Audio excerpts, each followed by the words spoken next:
அன்பான பெற்றோர்களுக்கு வணக்கம். பெற்றோர்களே, ஒரு மரக்கன்றை வளர்ப்பதை பற்றி கொஞ்சம் யோசிச்சு பாருங்கள்.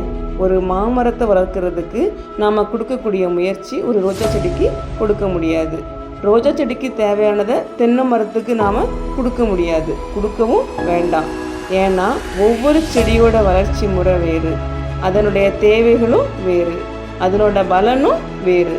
ஆனால் எல்லாமே அழகான மரமாக செடியாக நாம் வளர வைக்க முடியும். அதே மாதிரி தான் நம்ம குழந்தைங்களும். சில குழந்தைங்க வேகமாக கற்றுக்குவாங்க, சில குழந்தைங்க பார்த்து கற்றுக்குவாங்க, சில குழந்தைங்க கேட்டு புரிஞ்சுக்குவாங்க, சில குழந்தைங்க செய்து பார்த்தா மட்டும்தான் கற்றுக்குவாங்க. ஆனால் நாம் என்ன பண்ணுறோம், எல்லா குழந்தைகளையும் ஒரே மாதிரி படிக்க சொல்கிறோம், ஒரே மாதிரி மார்க் எடுக்கணும் அப்படிங்கிறோம், ஒரே மாதிரி சக்ஸஸ் ஆகணும் அப்படின்னு எதிர்பார்க்குறோம். அது சரியா?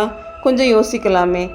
இதனால தான் பல குழந்தைங்கக்கிட்ட அவங்களோட இயல்பான திறமை கூட டெவலப் ஆகாமல் போகுது. உண்மையிலேயே பிரச்சனை அப்படிங்கிறது குழந்தைங்கக்கிட்ட இல்லை, அவங்களோட இயல்பான திறமையை புரிஞ்சிக்காமல் இருக்கிறதுல தான் இருக்குது.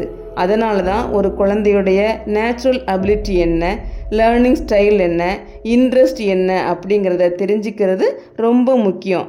அதற்கு உதவக்கூடிய ஒரு சயின்டிஃபிக் மெத்தட் தான் DMIT. இது உங்கள் குழந்தைய மற்ற குழந்தைங்களோட கம்பேர் பண்ணாமல் அவங்கள சரியாக புரிஞ்சிக்க உதவும். ஒரு மீனால் மரமேற முடியுமா? அதே போல தான் ஒவ்வொரு குழந்தையும் ஒரு தனித்தன்மையோடு தான் பிறக்கிறாங்க. கடைசியாக ஒன்று சொல்கிறேன், உங்கள் குழந்தைங்களை மாற்ற முயற்சிக்காதீங்க. அவங்கள புரிஞ்சிக்கிட்டு வளர்த்தா போதும், அவங்க வளர்ச்சி சிறப்பாக இருக்கும். நீங்கள் இதை பற்றி இன்னும் அதிகமாக தெரிஞ்சிக்க DMIT அப்படின்னு கமெண்ட் பண்ணுங்கள். சப்ஸ்கிரைப் பண்ணி எங்களோட இணைந்துருங்க. உங்கள் ஃபேமிலி ஃப்ரெண்ட்ஸுக்கு ஷேர் பண்ணுங்கள். இன்னும் பயனுள்ள வீடியோவில் சந்திப்போம்.